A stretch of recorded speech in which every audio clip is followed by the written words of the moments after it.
Welcome back जी। US Iran के मुज़ाकरात के हवाले से बात कर रहे हैं और स्पेशल ट्रांसमिशन का सिलसिला हमारा जारी है। हमारे साथ गेस्ट मौजूद होंगे। सज्जाद अजहर साहब हमारे साथ हमें ज्वाइन करेंगे, अब्दुल्ला गुल साहब और जी आर बलोच साहब हमारे साथ मौजूद हैं। सर, आपको खुश आमदीद कहते हैं स्टूडियो में। बहुत शुक्रिया।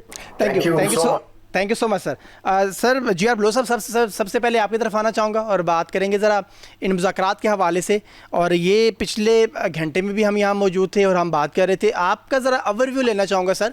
मुज़ाकरात शुरू हो चुके हुए हैं, तमाम जो अफ्रीकन हैं वहाँ पर मौजूद हैं स्विट्ज़रलैंड के अंदर, और पाकिस्तान ने जो शुरुआत की थी, कतर उनके साथ है, टर्किया की सालसी भी थी, इजिप्शियन भी वहाँ पर मौजूद थे और बहुत सारे ममालिक हैं, उनके नुमाइंदगान भी वहाँ पर मौजूद थे। ये इस सारे मामले को कहाँ जाता हुआ देख रहे हैं आप? शुक्रिया। देखिए, जिन ममालिक का आपने जिक्र किया और जिस तरह आपने बताया कि ये सब लोग वहां पे थे, that is one of the indications कि एक ग्लोबल कंसेंसस है कि अमन चाहिए इस एरिया को, इस खत्ते को और इस मसले को हल करने के लिए।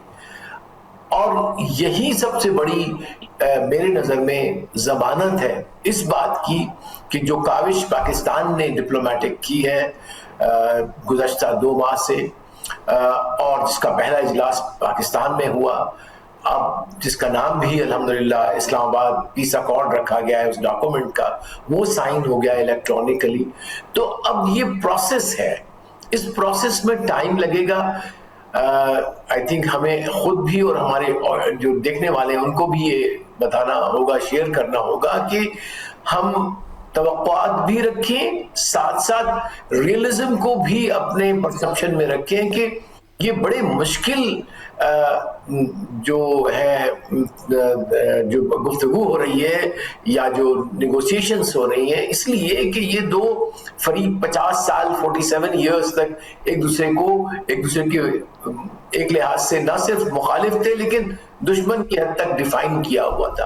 अब इतना बड़ा गल्फ जो है, उसको इतना बड़ा गैप जो है वक्त का, उसके साथ साथ मदम हो जाती है, परसेप्शंस मदम हो जाते हैं। तो अब ये they started to know it, और पाकिस्तान ने वो बर्फ पिघलाई है जिस तरह से हमने ईरान, अमेरिका और चाइना की बर्फ पिघलाई थी 1971 में, और उसके बाद आपने देखा कि दुनिया का जियोपॉलिटिकल नक्शा तब्दील हो गया।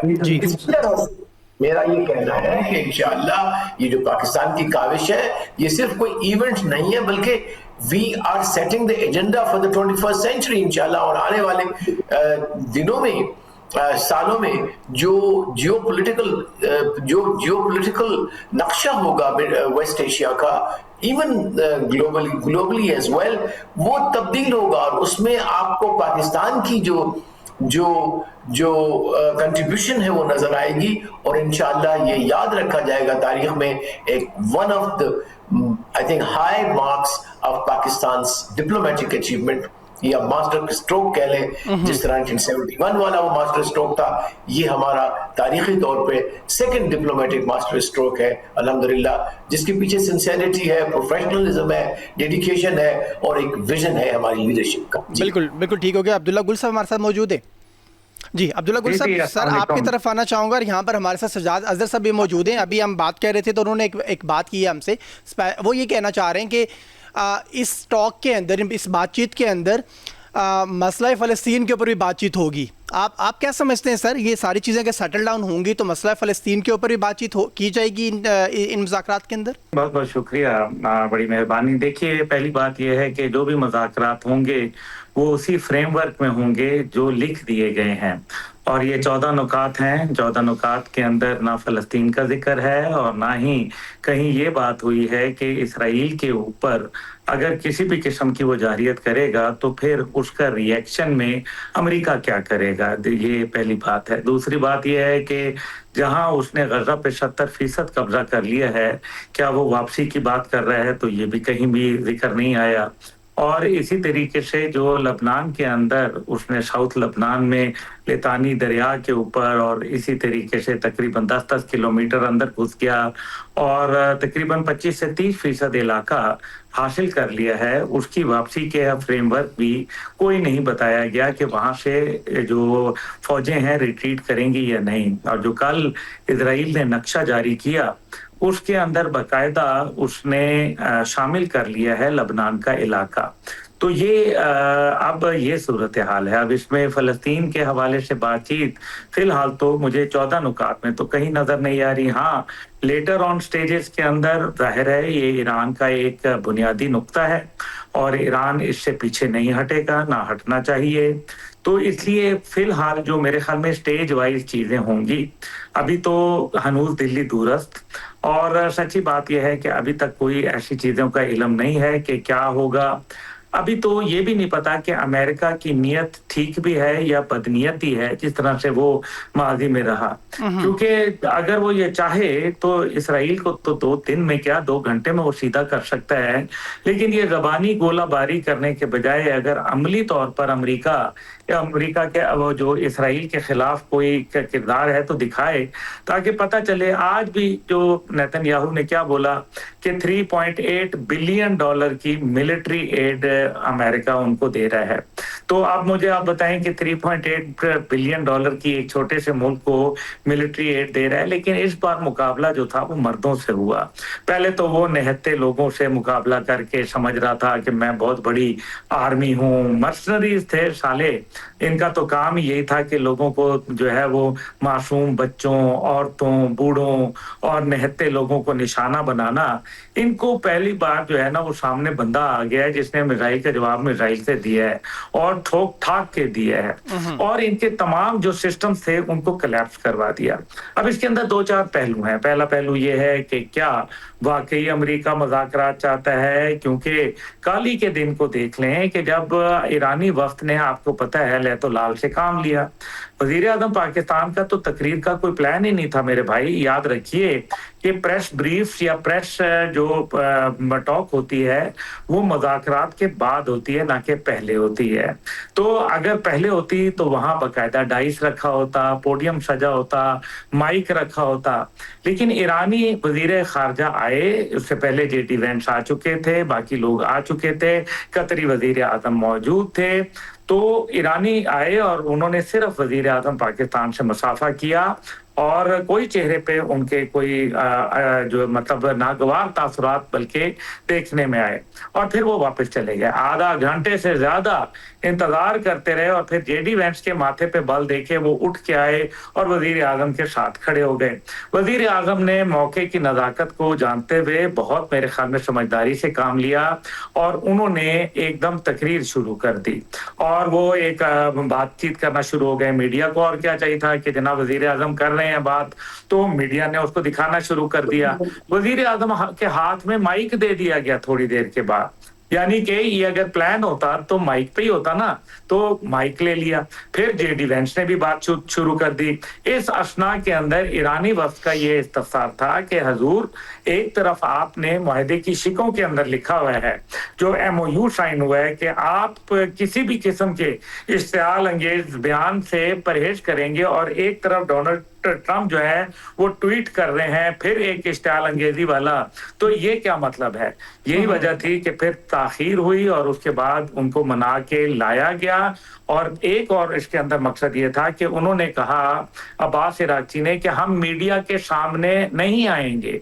उसकी वजह यह है कि अमेरिकन तो हाथ फैलाए खड़े थे, वो तो दिखाने के लिए दुनिया को गले मिलते, इनसे मुसाफे करते, हंस-हंस के मिलते, जबकि वो समझते हैं कि मिनाब की बच्चियों के कातिल हैं। वो समझते हैं कि जनाब हमारे बाप जैसी लीडरशिप को इन्होंने शहीद किया, इन्होंने जो है वो हमारे मासूम लोगों को शहीद किया, हमारे नुकसान पहुंचाया। हम इनके साथ ना मुसाफा कर सकते हैं, ना मुआनका कर सकते हैं और ना ही अपने मीडिया के सामने एक हम अपने भी मुल्क के लोगों को ये बताएं कि जनाब देखो हम तो सब कुछ फरामोश कर चुके। नहीं, उन्होंने बड़ा एक मजबूत मौक़िफ़ लिया।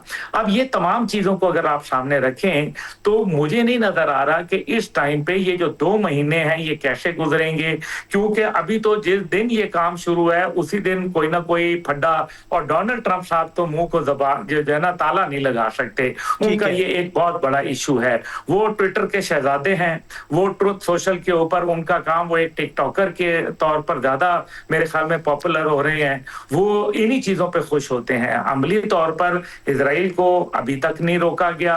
कहीं उनका ये नहीं बताया गया कि अगर इजराइल बढ़कर हमला करेगा तो क्या अमेरिका उसकी मिलिट्री एड कट करेगा, फाइनेंशियल सपोर्ट बंद करेगा, वीटो करना छोड़ देगा, या उसके साथ जो अब्दुल्ला गुल साहब, ताल्लुकात हैं। अब्दुल्ला गुल साहब, ये जो चीज़, ये जो बात आप कह रहे हैं, ये भी अपनी जगह पे ज़रूर मौजूद है, बट वो मीडिया की वो खबरें भी हमारे सामने आई थी जिसमें ये बात बताई जा रही थी कि प्रेसिडेंट ट्रंप ने नेतन्याहू को जो फ़ोन कॉल किए थे और उनमें उन दोनों के दरमियान बातचीत क्या हुई थी। आप समझते हैं कि वक्त में बदलाव आ रहा है, तब्दीली आ रही है, और अब अमेरिका के इजराइल के साथ वो ताल्लुकात ज़रूर मौजूद नहीं है कि जो इस जंग के शुरू होने से पहले मौजूद थे? नहीं, देखें, फर्क जरूर आया है, इसमें कोई शक नहीं। लेकिन मैं आपसे एक छोटा सा सवाल पूछता हूँ। पाकिस्तान, फर्ज करें भी पाकिस्तान मुल्क होता और पाकिस्तान अमेरिका की बात ना मान रहा होता और वो सदर ट्रंप जो है वो पाकिस्तान के वजीर आजम को बैठ के सरजनिश कर रहे होते, क्या सिर्फ जबानी कर रहे होते या अमली तौर पर करते? आप मुझे जवाब दे दें। नहीं, मेरा ख्याल है सर, ये फर्स्ट टाइम तो इतना ऐसा ही होता है, उसके बाद अगले बात भी होता है। नहीं, नेतन्याहू जो कुछ भी है वो आप देखें कि ये पहले सदर हैं जो इन्होंने इजराइल की तारीख के अंदर जिन्होंने बढ़कर ईरान पर हमला किया है और ईरान के ऊपर 8 महीने में 2 हमले किए हैं उसकी खातिर। और ये बात तो अमेरिका के अंदर बात हो रही है कि अमेरिका फर्स्ट या इजराइल फर्स्ट। ये देखिए ना, अमली तौर पर उनको रोकना एक छोटी सी बात है। अगर लबनान के ऊपर वो ये करना चाहते तो सोर्स कोड होते हैं जहाजों के अंदर और मिसाइलों में, वो बंद करते हैं तो वो पत्थर बन जाएंगे। तो क्यों नहीं अमेरिका ने बंद कर दिए? तो बंद कर देना, किसने मना किया? इसलिए अभी तक ये कहना कि जनाब ये हाथी के दांत हैं जो खाने के और दिखाने का और। हाँ, इसमें कोई शक नहीं है कि अमेरिका ने जबानी कलामी उनको लान तान की है, लेकिन जबानी कलामी तो उन्होंने नरेंद्र मोदी को भी लान तान की थी, लेकिन उस पर ट्रेड टैरिफ 18% और पाकिस्तान जिसकी तारीफों के पुल बांधे थे उस पर 19% किया। जिस पाकिस्तान के तारीफें की उसको कुछ नहीं मिला और इंडिया को 10 साल के दिफाई डील मिल गई।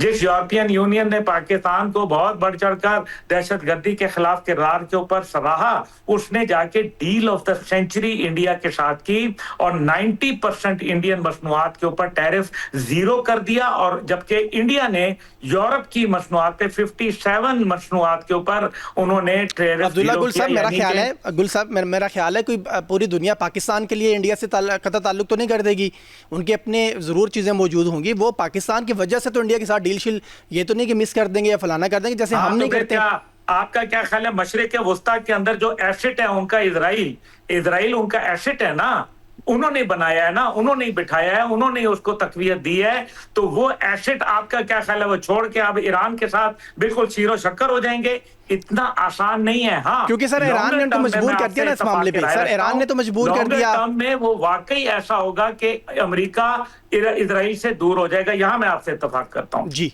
बिल्कुल ठीक हो गया। सर सजाद अजहर साहब, आपकी तरफ आना चाहूँगा। सर अब्दुल्ला गुल साहब जो फरमा रहे थे आपने भी सुना होगा यकीनी तौर पर। मैं कमेंट चाहूँगा कि इजराइल अमेरिका से दूर हुआ, नंबर 1, क्या ये आप भी इत्तेफाक करते हैं इस बात से? या फिर ये जो अब्दुल्ला गुल साहब फरमा रहे हैं जिस तरह से कि नहीं, ये अभी भी कुछ चीज़ें ऐसी हैं कि जो सेटल डाउन होती नज़र नहीं आ रही, अमेरिकन कुछ कर रहे हैं, दिखा कुछ रहे हैं और कर कुछ रहे हैं?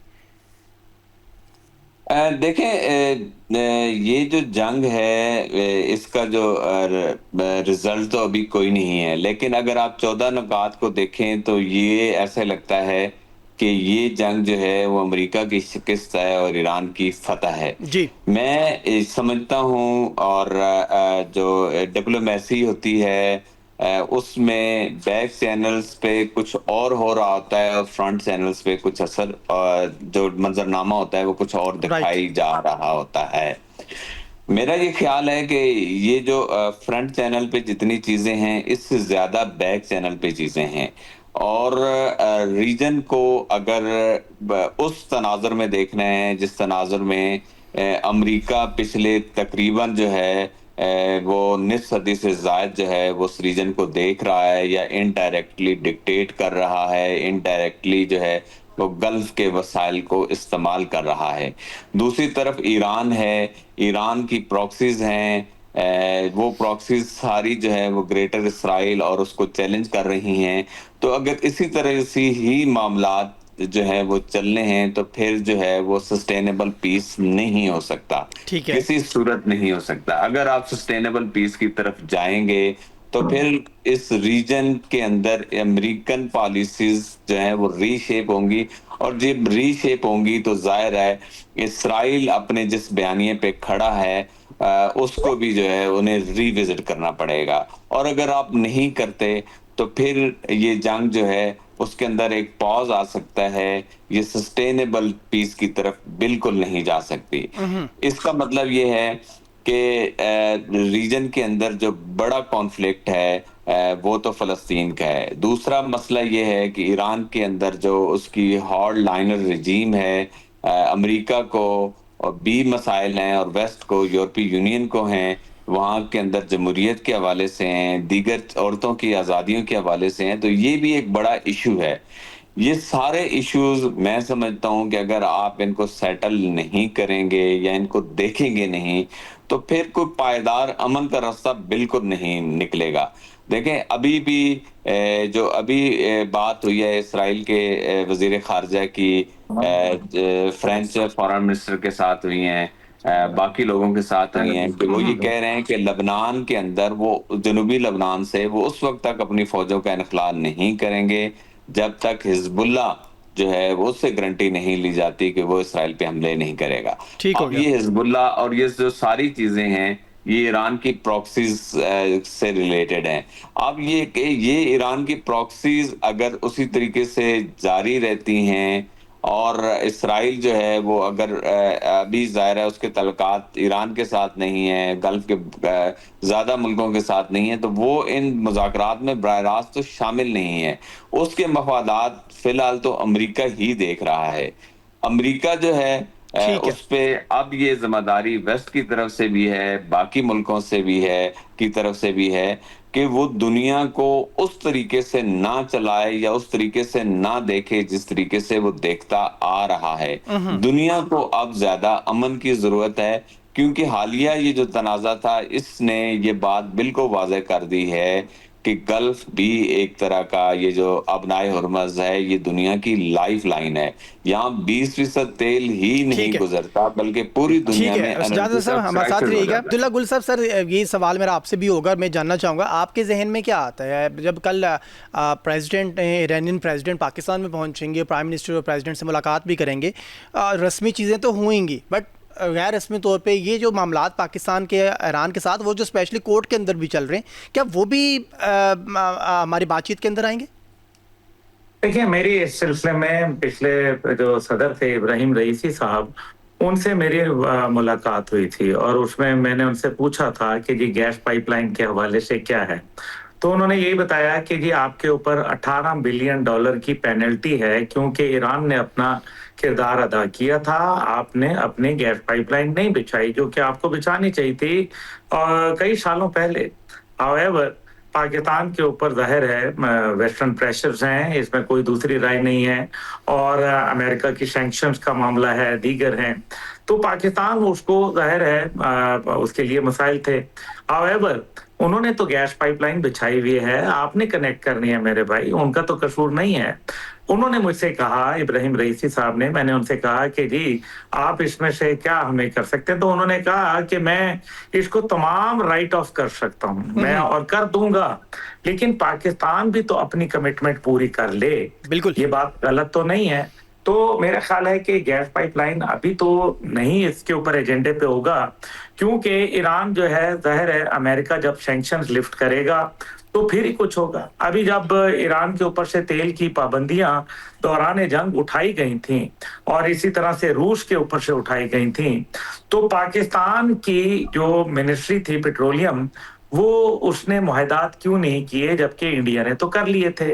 और पाकिस्तान को तो हुर्मुज का भी मामला नहीं था कि पाकिस्तान तो बॉर्डर से भी मंगवा सकता था, हमारा तो जमीनी बॉर्डर भी है, हम वहां से मंगवा सकते थे, लेकिन हमने नहीं किया। क्यों नहीं किया, ये तो जवाब मेरे ख्याल में हमारी जो मिनिस्ट्री है वही दे सकती है, जबकि इंडिया ने 5 मिलियन बैरल का मुआहदा उनके साथ किया, which is a huge number. और यही वजह है कि आप देख लीजिए कि इंडिया में फ्यूल की प्राइसेस 3 रुपए बढ़ी, जबकि पाकिस्तान में 55 से 64% इजाफा हुआ। अब हुकूमत ने तो यही कहा था कि जब जंग से पहले की सूरत हाल पे फ्यूल की कीमत को ले आएंगे। अब जंग खत्म हो गई है तो 74 रुपए कम कर दिया और बहुत बड़ा एहसान कर दिया। नहीं, एहसान नहीं है ये, आपने जो कहा था उसके ऊपर अमल करें। आपने कहा था कि फ्यूल की कीमतें वही लाएंगे जो जंग से पहले थी, 28 फरवरी से पहले की, तो लेके आए आप, क्यों नहीं लाते? तो ये बहरहाल ये एक अलग सब्जेक्ट है, इसको दोबारा डिस्कस करते हैं। लेकिन जब तक के यूनाइटेड नेशन सिक्योरिटी काउंसिल की और IAEA की और दीगर जो 3600 डिफरेंट टाइप ऑफ सैंक्शंस लगी हैं ईरान पे, जब वो मरहलावार लिफ्ट होंगी तो उसके बाद मेरे ख्याल में हमारे जो इक्तसादी मामलात हैं वो सामने आएंगे। अमूमन हम वैसे एक्सपर्ट हैं क्राइसिस अपॉर्चुनिटीज को क्राइसिस में तब्दील करने के।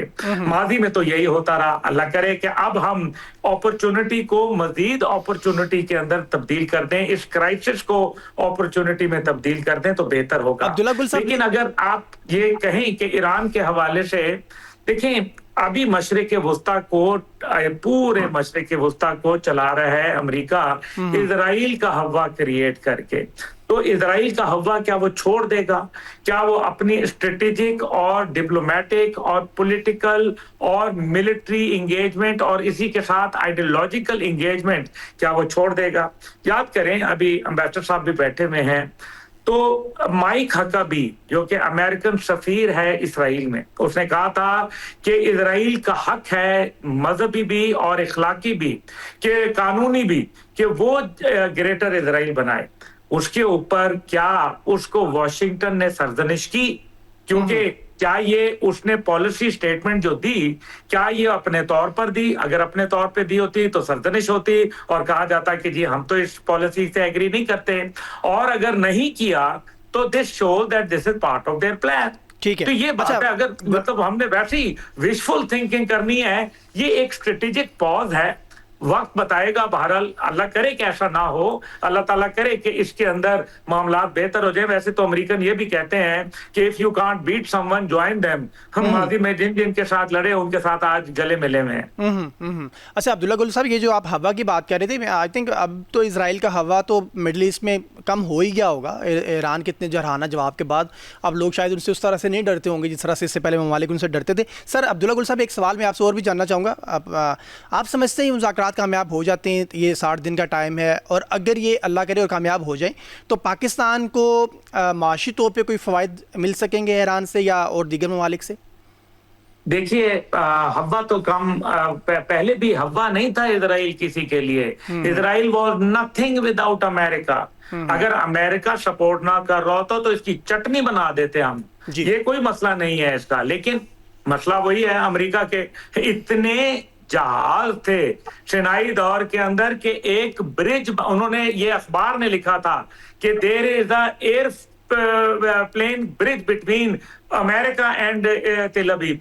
अब इतने जहाज भेजे थे उन्होंने मदद के लिए, वरना उस जमाने में इनका बैंड बज गया होता। हाउएवर अब पाकिस्तान की देखें, UAE के साथ $90 बिलियन का ईरान का ट्रेड है, और वो ट्रेड मुझे अभी नजर नहीं आ रहा। अच्छा, वो ट्रेड आपके मुल्क में आ सकता है, बशर्ते कि वो क्या कहते हैं, वो कहते हैं कि जी आप ईरानी बैंक खोलें पाकिस्तान में और आप पाकिस्तानी रुपए में वहां ट्रेड करें, हम ईरानी रुपए में यहाँ ट्रेड करते हैं।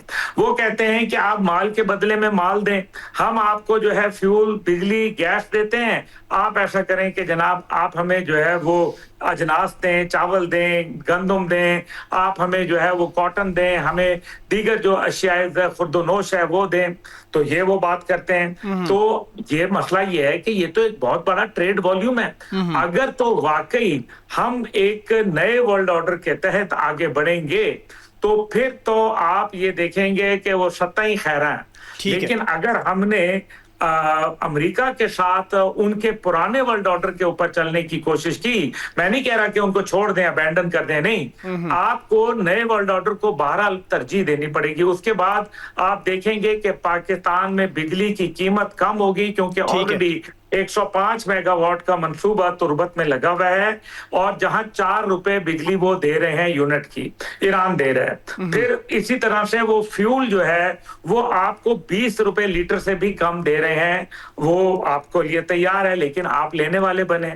आप अमेरिकन सैंक्शंस को जो है वो खैर बात कहें, जिस तरह से इंडिया ने मानता नहीं है। फिर तीसरा ये है कि वो आपके साथ गैस करते हैं, 550% गैस कम हो जाएगी, जिससे पाकिस्तान की बिजली, गैस और फ्यूल, ये 3 चीजें कम हो गई, तो आपकी 35% जो इंडस्ट्री बंद हुई है वो दोबारा से चल पड़ेगी। लाखों लोग जो है वो बरसरे रोजगार आ जाएंगे, और इसी तरीके से आपकी मईशत के अंदर एक वाज़े इजाफा नजर आएगा। तो ये वो सिंपल सा फॉर्मूला है। ठीक हो गया सर। सजाद अजहर साहब, आपकी तरफ आना चाहूँगा। ये सजाद अजहर साहब हमारे साथ मौजूद नहीं है जी आर बलोच साहब। सर, ये फैटफ की फिर से बाज़गश्त सुनाई दे रही है, और कल कहीं एक खबर मेरे सामने आ रही थी सोशल मीडिया के ऊपर कि कहीं इंडिया तैयारी कर रहा है दोबारा से पाकिस्तान को फैटफ में ग्रे लिस्ट में डलवाने के लिए। कितना मुश्किल हो जाएगा इंडिया के लिए, या फिर आसान है अभी भी ऐसे ही जैसे हम पहले थे वैसे ही, कि इंडिया कहीं पर भी मूव करेगा उसके साथ में ममालिक मिल जाएंगे और पाकिस्तान को फैटफ की ग्रे लिस्ट में लेकर आएंगे, या फिर अब की बार पाकिस्तान थोड़ा सा बदला हुआ है, थोड़ा सा मुख्तलिफ है पाकिस्तान पहले की निस्बत? नहीं, ये पॉसिबल नहीं है इंडिया के लिए। हाँ, उनका एक ऑफिशियल वहाँ अपॉइंट हुआ है, उनका कोई ज्वाइंट सेक्रेटरी है जिसको उन्होंने वहाँ अपॉइंट उसके सेक्रेटरीट में करा है, but that's not something which will, जो FATF को करेगी, क्योंकि उसके लिए उनको यूएन में जाना पड़ता है, फिर यूएन की एक कमेटी है जो उसको स्क्रूटनाइज करती है, फिर इनका अपना एग्जीक्यूटिव बोर्ड है।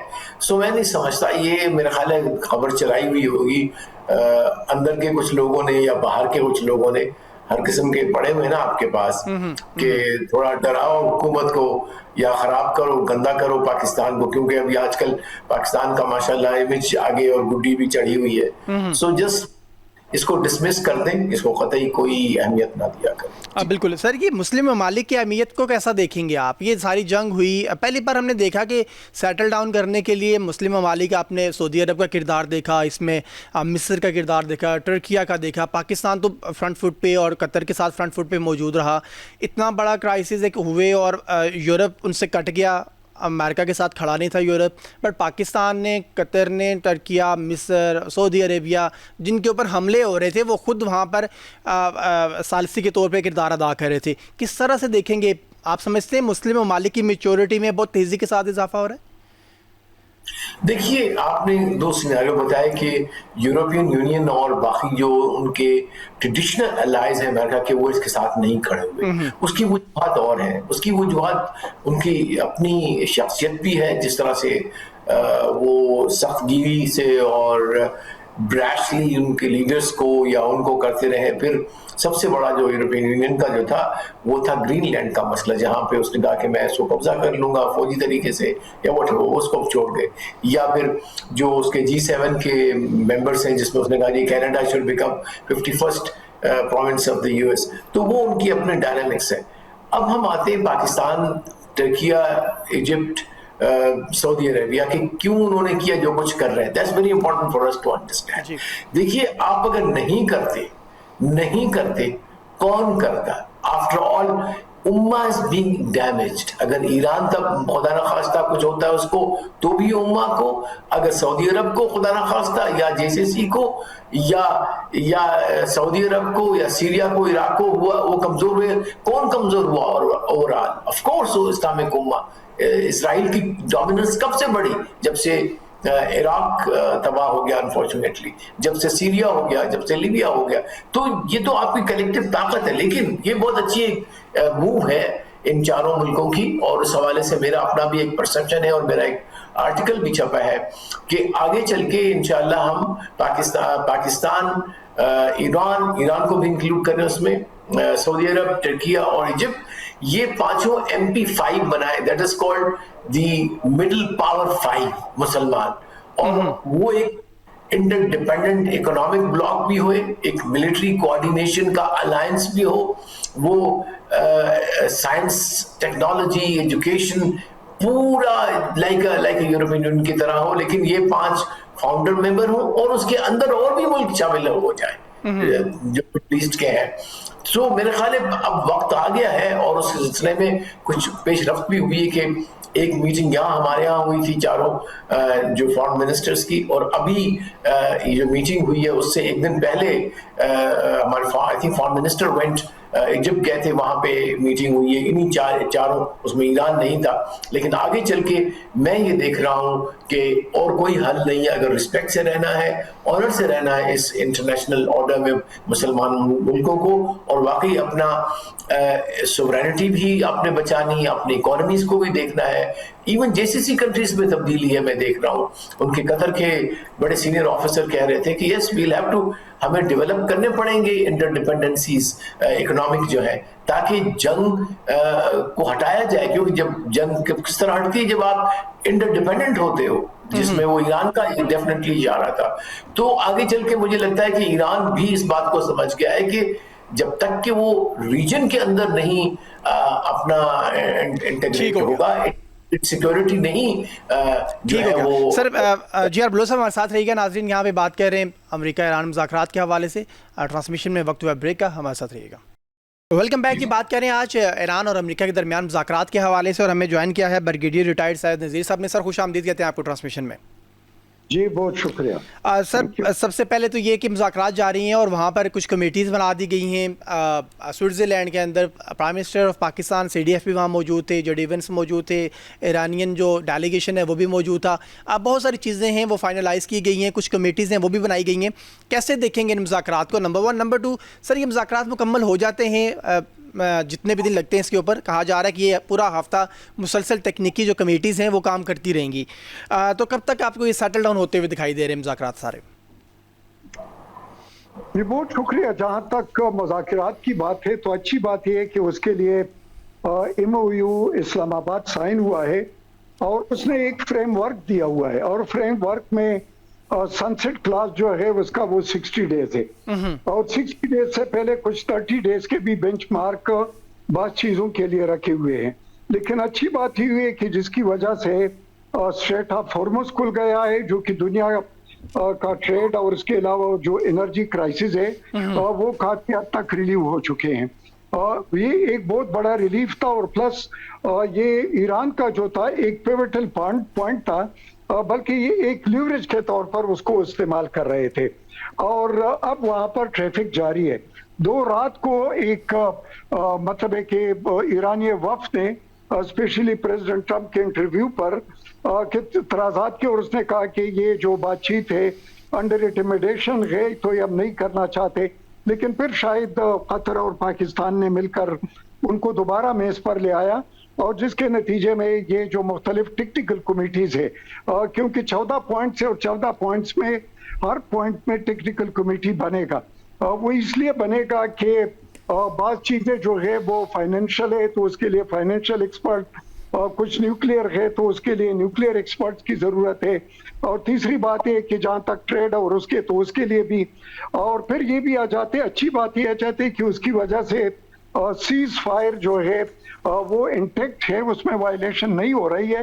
अलबत्ता इजराइल की तरफ से लबनान पर हमले हो रहे हैं, दो के फर्स्ट पॉइंट था कि all military operation will be ended on all the fronts including Lebanon, लेकिन लेबनान में अभी तक वो जारी है, और जिसके बारे में प्रेसिडेंट ट्रंप ने भी और JD वांस जो उनका वाइस प्रेसिडेंट है उसने भी इजराइल को याद दिलाया कि याद रखो हमारे हथियारों के बगैर और सपोर्ट के बगैर आप लोग जिंदा नहीं रह सकते, और सब कुछ जो सपोर्ट दे रहा है वो आपको अमेरिका दे रहा है। अगर अमेरिका ने हाथ उठा लिया तो आप कटहरे में होंगे और शायद आपको दोबारा इक़्तिदार भी न मिले।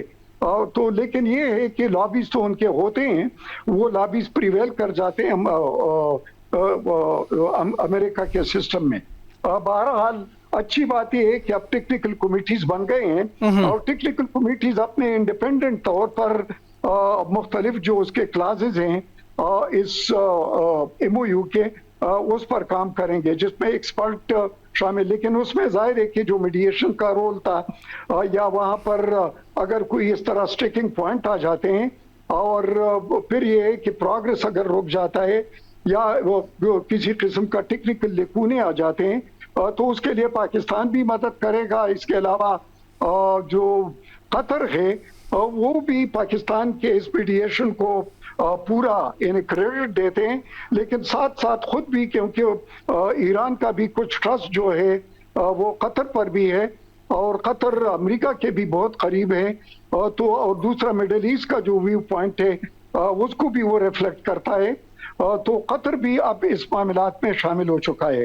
बिल्कुल ठीक है। तीसरी बात जी जी और तीसरी बात, मुज़ाकिरात को मैं इस तरीके से देख रहा हूँ कि उसके अलावा कोई दूसरा ऑप्शन तो नहीं है, क्योंकि जंग तो हो चुका है और जंग से दोनों ने अपने मकासद हासिल नहीं किए हैं। तो जब मकासद जंग से हासिल नहीं हो रहे, तो अब जो मुज़ाकिरात की मेज पर है उस पर कुछ दो और कुछ लोग के मामला होगा। अलबत्ता बहुत सारी चीजें जो है उसमें एक मसला है कि दोनों तरफ पर दोनों जो ईरान है या इसके अलावा अमेरिका है, वो they are playing to the gallery in the sense कि वहां पर भी हार्ड लाइनर ईरान में भी मौजूद है, और वो भी इस किस्म का अपना इमेज जो ईरान का जो इमेज है, फिर उनके ऊपर एक बोझ सिविलाइजेशन का भी है, और वो कहते हैं कि अगर हमने ऐसा मुआहिदा कर लिया जिसकी वजह से बाद में इस पर ईरान की कुछ कमजोरी समझ आने लगी या लोग उसको उस परसेप्शन में लेते हैं, तो फिर तारीख में हमारा नाम उस तरीके से लिखा जाएगा। ठीक है। ब्रिगेडियर साहब, कल ईरानियन प्रेसिडेंट पाकिस्तान आ रहे हैं, मसूद पेज़ेश्कियान साहब, और वो पाकिस्तान में आके प्राइम मिनिस्टर और प्रेसिडेंट पाकिस्तान से भी मुलाकातें करेंगे। कुछ रस्मी चीज़ें तो होती हैं होंगी, वो यकीनन पाकिस्तान का शुक्रिया भी अदा करेंगे इन सारे मामलात के ऊपर, लेकिन आप उसमें पाकिस्तान के लिए क्या देख रहे हैं? कल क्या कोई उनके साथ जो वफूद आएगा या वफद आएगा जो वो उसमें कोई पाकिस्तान के लिए स्पेशली ये जो मुआहिदा है ईरान पाकिस्तान गैस लाइन का, इसके ऊपर भी कोई बातचीत की जा सकती है? या जो हमारी कोर्ट के अंदर बातचीत चल रही है 18 अरब डॉलर का जो पाकिस्तान के ऊपर जुर्माना लगा हुआ है, इसकी वेव ऑफ के लिए भी पाकिस्तान की बात करेगा? देख लो, जहां तक सैंक्शंस की बात है तो सैंक्शंस इस बातचीत में तो मसला हल हो जाएगा और ईरान पर वो सैंक्शंस हट जाएंगे, तो फिर जाहिर है कि पाकिस्तान का रास्ता भी खुल जाएगा उनके लिए, उनके साथ जो हमारे इलाके में मजीद पाइपलाइन बिछाना है और इसको मुल्तान तक ले आना है। दूसरी बात यह है जो तेल है तो हमारा इमीडिएट नेबर में भी है और अवेलेबल भी बहुत ज़्यादा है, और लैंड रूट के ज़रिए हम उसको हासिल कर सकते हैं, तो वो भी एक पाकिस्तान के लिए एक रिलीफ उसमें मिल सकता है अगर ये सैंक्शंस और ट्रेड के जो एम्बार्गोज है वो उससे उठ जाते हैं। और तीसरी बात ये भी आ जाती है कि ईरान के साथ बाकी हमारा सेंट्रल एशिया के साथ जो ट्रेड है वो ईरान के जरिए होगा, इसलिए कि हमारा जो गवादर पोर्ट है वो चाबहार के करीब है और वहाँ पर जो रेड नेटवर्क है पहले भी आरसीडी थी उसको इस्तेमाल कर सकते हैं, तो हमारे लिए वो भी एक कॉरिडोर खुल सकता है। तीसरी बात ये आ जाती है कि दोनों ममालिक के दरमियान पहले कुछ तलखियाँ भी थी, कुछ कमजोरियाँ भी थी, कुछ गिले भी थे, और इसके अलावा कुछ प्रॉक्सीज का भी मसला था। तो उम्मीद है कि वो जो बलूचिस्तान का सिलसिला है, सिस्तान का मसला है, वो भी एमिकेबली हल हो जाएगा और एक दूसरे को सपोर्ट करेंगे, इंटेलिजेंस कोऑपरेशन करेंगे, शेयरिंग करेंगे, और फिर ये है कि जो इस किस्म के आउटफिट्स है वो उनको अपने अपने ज़मीन में नहीं रहने देंगे या उसको इस्तेमाल नहीं करेंगे। और एक और बात इसमें यह आ जाती है कि अभी एक नया सिक्योरिटी आर्किटेक्चर बन रहा है इस रीजन में जिसमें मिडिल ईस्ट पूरा शामिल है, तो उस सिक्योरिटी आर्किटेक्चर में ईरान भी अपने लिए कोई एक जगह ढूंढ रहा है या कोई स्लॉट ढूंढ रहा है, तो जाहिर है कि वो भी ओवरऑल तनाजुर में उसको देखा जाए तो वो भी पाकिस्तान के साथ, और पाकिस्तान ने अपना ट्रस्ट और अपना क्रेडिबिलिटी दिखा दी है। तो मेरे ख्याल में कि अब ईरान में तो बहुत ज्यादा शुक्रिया और उसकी बात हो रही है, लेकिन उसकी प्रैक्टिकल मैनिफेस्टेशन अब किस हद तक जाती है और कितना ईरान जो है स्पेशली जो पहले चाबहार में वहां पर इंडियन जो कुलभूषण यादव वगैरह या इस किस्म के उनके इराक के जो एजेंट होते थे और उसको बलूचिस्तान में जो ये जो फितनतुल हिंदुस्तान है उसको सपोर्ट कर रहे हैं, तो इसमें भी पाकिस्तान के बहुत ज्यादा कंसर्न्स है और उसको उनको एड्रेस कराना चाहिए। पर प्लस वो गोल्डन गेट वाली जो बात हुई थी इंडिया में, और दूसरी बात ये है कि उनके लिए opportunities toward the central Asia वगैरह, ठीक है वो ट्रेड कर सकता है लेकिन पाकिस्तान के एक्सपेंस पर न हो, कि वो चाबहार को एक लॉजिंग या एक स्टेजिंग स्टेशन के तौर पर अपनी निफेरियस एक्टिविटीज के लिए उसको इस्तेमाल कर सकते। बिल्कुल ठीक हो गया सर, बहुत शुक्रिया सर। ब्रिगेडियर रिटायर्ड सैयद नज़ीर साहब हमारे साथ मौजूद थे। नाज़रीन, बात कर रहे थे आज ईरान और अमेरिका के दरमियान होने वाले मुज़ाकरात के हवाले से। स्विट्ज़रलैंड के अंदर मुज़ाकरात जारी हैं दोनों ममालिक की, और 2 सालिस ममालिक की जो तकनीकी टीम्स हैं इस वक्त वहाँ पर मौजूद है और तमाम तरह अमूर के ऊपर बातचीत की जा रही है। उम्मीद जाहिर की जा रही है कि जल्दी और स्पेशली 60 दिनों के अंदर ही इन तमाम मामलात को सेटल डाउन कर लिया जाएगा और ये मुज़ाकरात अपने इख्तिताम तक पहुँचेंगे। आज के शो से अपने होस्ट नवीद खोखर को इजाज़त दें। अल्लाह हाफ़िज़।